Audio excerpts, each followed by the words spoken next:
बिस्मिल्लाहिर्रहमानिर्रहीम। अस्सलाम वालेकुम बच्चों, आज हमने कम्प्लेक्स एनालिसिस का जो नेक्स्ट टॉपिक डिस्कस करना है वो है हमारे पास कुछ डेफिनेशंस। उन डेफिनेशंस को यूज़ करते हुए हम फिर एक क्वेश्चन सॉल्व करेंगे। तो चलिए पहले हम अपनी डेफिनेशंस को डिस्कस करते हैं। तो पहले हमारे पास डेफिनेशन है पीरियोडिक फंक्शन की। कोई भी फंक्शन पीरियोडिक कब होगा? A function F of ji is said to be periodic function if there exist a non zero constant k such that f of z plus k is equal to f of z. कोई भी function F of जी है, हम उसको periodic function कब कहेंगे? अगर हमारे पास एक नॉन ज़ीरो कांस्टेंट के एग्जिस्ट करता है सच दैट आप जो फंक्शन है उसमें जी की जगह क्या पुट कर देते हैं? जी प्लस के, और उस फंक्शन पे कोई फ़र्क नहीं पड़ता, वो फंक्शन वही रहता है, तो फिर आप उस कांस्टेंट के को क्या कहेंगे? पीरियड कहेंगे एफ ऑफ जी का। इस तरह के जो पीरियोडिक फंक्शंस हैं आप लोगों ने फर्स्ट ईयर में डिटेल में डिस्कस की हैं। साइन जी, कॉस जी, टेंजेंट जी, उनके पीरियड निकालना भी आपने सीखे हैं। तो अभी यहाँ पे हम एग्जांपल दे सकते हैं साइन जी की। साइन जी का जो पीरियड है वो 2 पाई है, ठीक है, क्योंकि साइन जी में जब जी की जगह जी प्लस 2 पाई पुट करते हैं तो फंक्शन पे कोई फ़र्क नहीं पड़ता, उसका आंसर साइन जी ही रहता है। इसका मतलब है कि जो साइन जी है वो क्या है? एक पीरियोडिक फंक्शन है और उसका पीरियड क्या है? 2 पाई है। तो इसी तरीके से और भी आपके पास जैसे काज जी हो गया, तो आप लोगों ने वैसे भी कम्प्लेक्स एनालिसिस में पहले जो है वो ई रेज टू पावर जी के बारे में पढ़ा था कि उसका पीरियड क्या होता है, वो भी आप लोगों ने निकाला हुआ है। तो आपके पास कोई भी फंक्शन पीरियोडिक फंक्शन कब कहलाएगा? जब उस फंक्शन में आप वेरिएबल की जगह, मतलब जो वेरिएबल जी है उसकी जगह आप जी प्लस के पुट करें और फंक्शन पे कोई फ़र्क ना पड़े, तो उस केस में के को क्या कहेंगे? फंक्शन का पीरियड कहेंगे, और जो फंक्शन होगा उसको पीरियोडिक फंक्शन कहेंगे। नेक्स्ट है आपके पास फंडामेंटल प्रिमिटिव पीरियड। कोई भी कांस्टेंट जो आपके पास पीरियड है वो फंडामेंटल प्रिमिटिव पीरियड कब होगा? A constant K is called fundamental primitive period if no sub multiple of K is a period. अगर आपके पास आप कोई भी फंक्शन देखते हैं और उसका पीरियड फाइंड आउट करते हैं और आपके पास वो जो पीरियड है उसका कोई भी सब मल्टीपल जो है वो फिर पीरियड ना हो, तो फिर आप ऐसे कांस्टेंट को या ऐसे पीरियड को क्या कहते हैं? Fundamental primitive period. मतलब कि आपके पास कोई भी कांस्टेंट के है, आप उसे किसी नंबर से डिवाइड करते हैं, डिवाइड करने के बाद आप फंक्शन में जी की जगह जी प्लस दैट, वो जो नंबर आपने डिवाइड किया, ठीक है, तो आप उस जी प्लस समथिंग लिखते हैं तो फंक्शन पे फ़र्क पड़ता है, वो फिर पीरियड नहीं रहता, ठीक है। मतलब जैसे आपके पास 2 पाई जो है वो फंडामेंटल प्रिमिटिव पीरियड है साइन जी का, क्योंकि साइन जी प्लस 2 पाई तो साइन जी की इक्वल है, लेकिन अगर आप 2 पाई को 2 से डिवाइड कर देते हैं, अब उसका सब मल्टीपल आ गया पाई, अब आप साइन जी में जी की जगह जी प्लस पाई पुट करते हैं तो आपके पास जो है वो साइन जी नहीं आता। इसका मतलब ये हुआ कि पाई जो है वो पीरियड नहीं है साइन जी का। पाई क्या है? This is the sub multiple of 2 पाई। अब उसका जो सब मल्टीपल है वो पीरियड नहीं है। इसका मतलब ये हुआ कि आपका जो कांस्टेंट के है वो क्या है? Fundamental primitive period. नेक्स्ट आपके पास एक और डेफिनेशन है डबली पीरियोडिक फंक्शन की। कोई भी फंक्शन डबली पीरियोडिक फंक्शन कब होगा? A function F of ji is said to be doubly periodic function if there exist 2 non zero elements W1 and W2 such that. अगर एक फंक्शन आप देखते हैं कि उसके लिए 2 non zero elements W1 W2 exist करते हैं such that f of z plus W1 is equal to f of z and f of z plus W2 is equal to f of ji.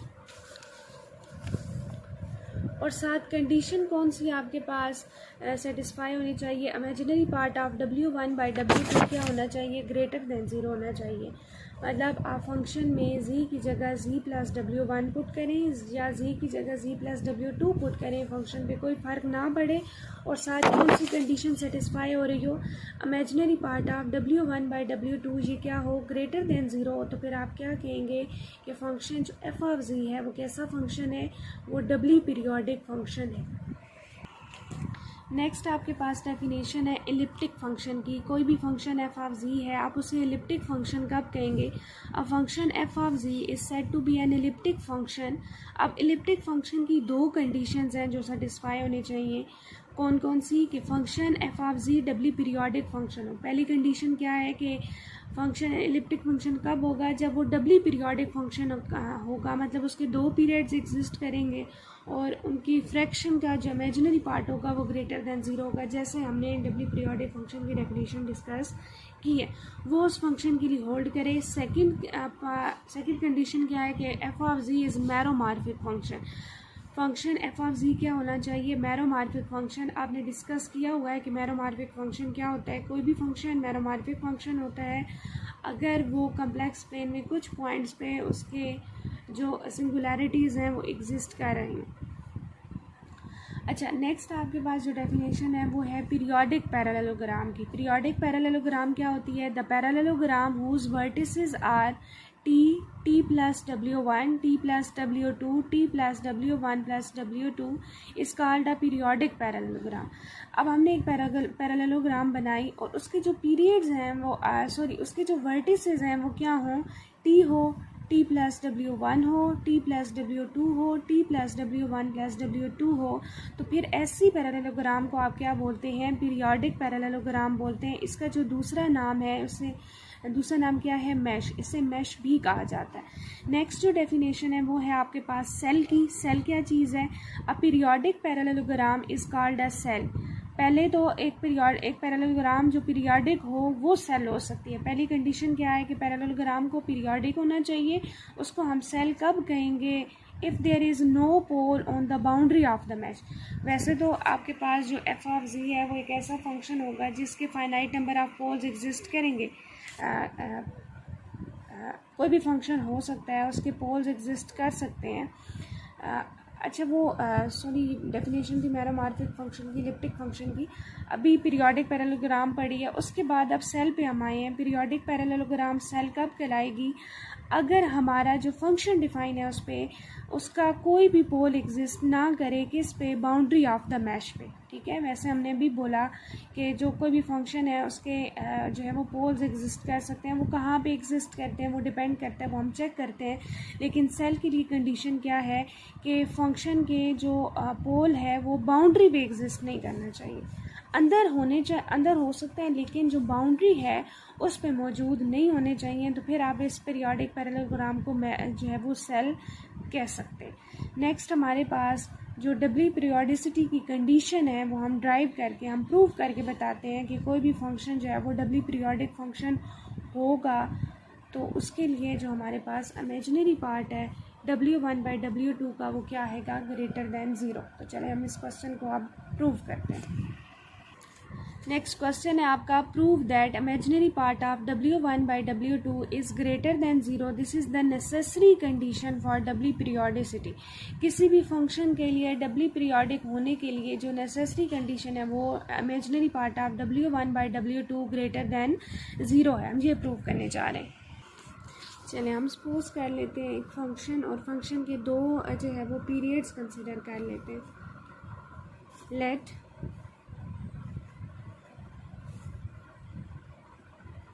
W1 and W2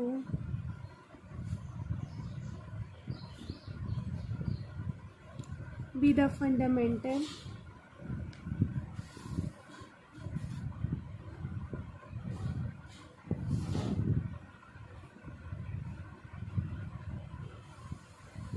primitive periods for doubly periodic function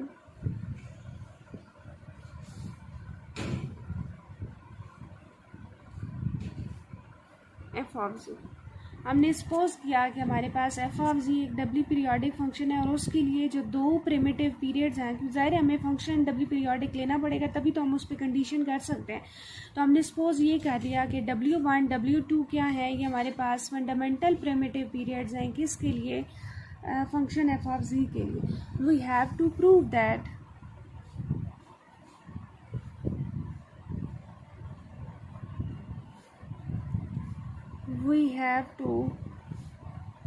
that हमें क्या prove करना है, imaginary part of W1/W2 this is greater than zero. For this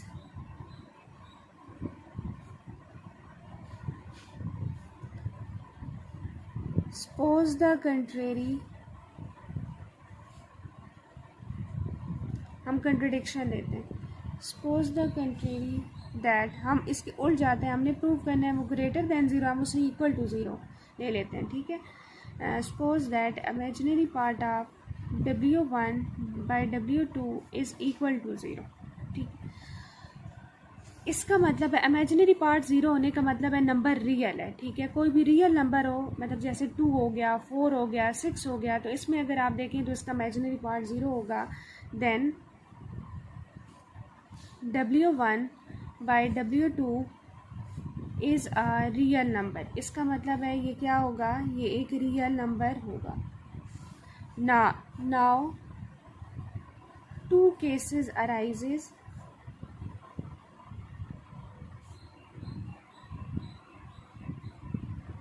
अब अगर real number है तो real number में या फिर ये रेशनल हो सकता है या फिर इरेशनल हो सकता है, तो दोनों केसेस को हम 1 बाय 1 डिस्कस करते हैं। केस नंबर 1 है W1 by W2 is a rational number. Rational number है तो मतलब रेशनल नंबर की जो डेफिनेशन है, कोई भी नंबर रेशनल नंबर होता है अगर हम उसे फ्रैक्शन की फॉर्म में लिख सकते हैं। If W1 by W2 is a rational number, अगर ये रेशनल नंबर होगा then it can be written as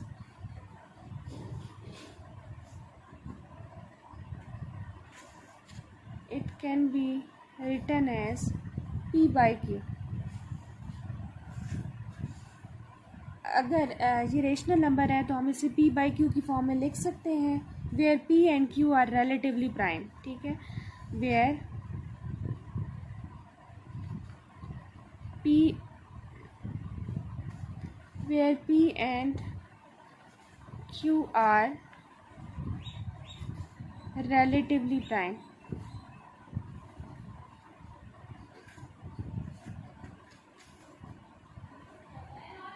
ठीक, तो अगर आपके पास कोई भी नंबर रेशनल नंबर है तो हम उसे P बाई Q की फॉर्म में लिख सकेंगे, और मतलब अब जितनी पॉसिबल लोएस्ट फॉर्म है वो हमने बना ली है, तो मींस P और Q का जो GCD होगा वो क्या होगा, वो 1 होगा। P और Q दोनों का वो आपस में क्या होंगे, रिलेटिवली प्राइम होंगे। रिलेटिवली प्राइम होने का मतलब यही है कि उनका आपस में GCD 1 होगा।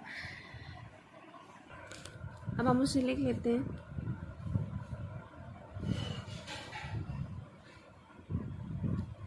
W1 by W2 is equal to P by Q। हमने क्या किया, हमने W1 को भी एक नंबर W0 से डिवाइड कर दिया और W2 को भी, where W0 is not equal to zero is any number, या हमने कोई भी एक नंबर कंसिडर किया जो कि ज़ीरो नहीं है। तो यहाँ से फिर मेरे पास क्या आ जाएगा, यहाँ से आ जाएगा this implies W1 by W0 is equal to P and W2 by W0 is equal to Q। यहाँ से W1 हमारे पास क्या आ जाएगा, PW0, और W2 क्या आ जाएगा, QW0। हमारे पास दो वैल्यूज़ आ गई। इसको बोल दें इक्वेशन नंबर 1, इसको बोल दें इक्वेशन नंबर 2। अब P और Q रिलेटिवली प्राइम इंटीजर्स हैं तो उनका GCD 1 होगा, और हम लोगों ने पढ़ा हुआ है कि दो नंबर्स अगर उनका GCD 1 हो तो हम GCD को उन दोनों के लीनियर कॉम्बिनेशन में लिख सकते हैं। As P and Q are relatively prime integers, so there exist the integers R and S such that their linear combination is equal to 1। हम लोगों ने ये प्रूव किया हुआ है कि दो नंबर्स का GCD उन दोनों के लीनियर कॉम्बिनेशन में लिखा जा सकता है। तो वही चीज़ यहाँ पे मेंशन करेंगे, as P and Q are relatively prime integers, thus their exist the integers r and s such that, कोई भी नाम दे सकते हैं, r और s के अलावा भी कुछ ले सकते हैं, pr plus Q S is equal to 1, इसको बोल दें इक्वेशन नंबर 3। सिंस अब हमारे पास क्या है, W1 and W2 are fundamental periods, fundamental periods of f of z, so RW1 plus SW2, W1 और W2 क्या है हमारे पास, फंडामेंटल पीरियड्स हैं, तो उनका जो लीनियर कॉम्बिनेशन होगा वो भी क्या होगा, फंडामेंटल पीरियड होगा। सो RW1 plus SW2 is fundamental period of f of z, but then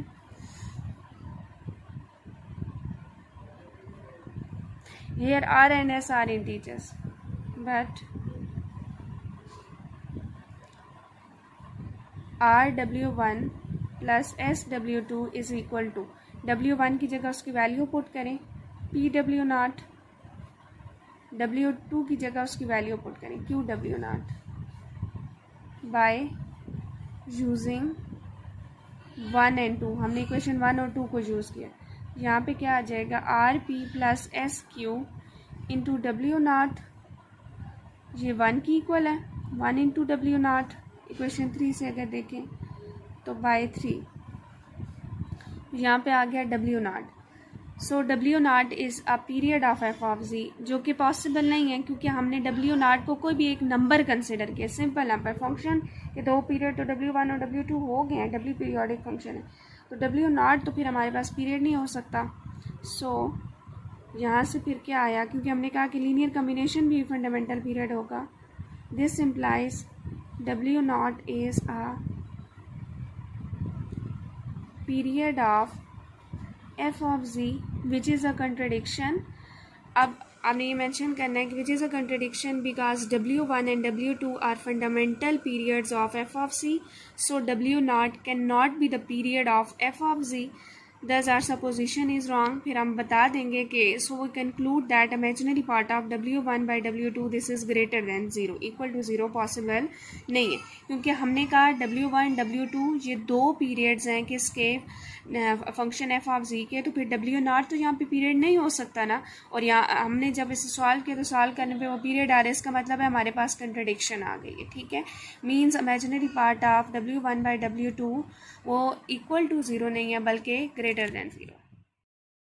case number 2 है कि W1 by W2 is irrational, अगर वो इरेशनल होगा, if W1 by W2 is irrational then there exist the integers m and n, हमारे पास m और n दो integers exist करेंगे सच दैट ये अगर एक नंबर आपके पास इरेशनल है तो उसके लिए ये एक प्रूव्ड रिजल्ट है, उसे एज इट इज़ हम यूज़ कर रहे हैं। अगर वो इरेशनल होगा तो उन W1 और W2 का जो लीनियर कॉम्बिनेशन होगा वो उसका जो मार्ड है वो लेस देन एप्सिलॉन होगा फॉर आर्बिट्रेरी वैल्यू एप्सिलॉन।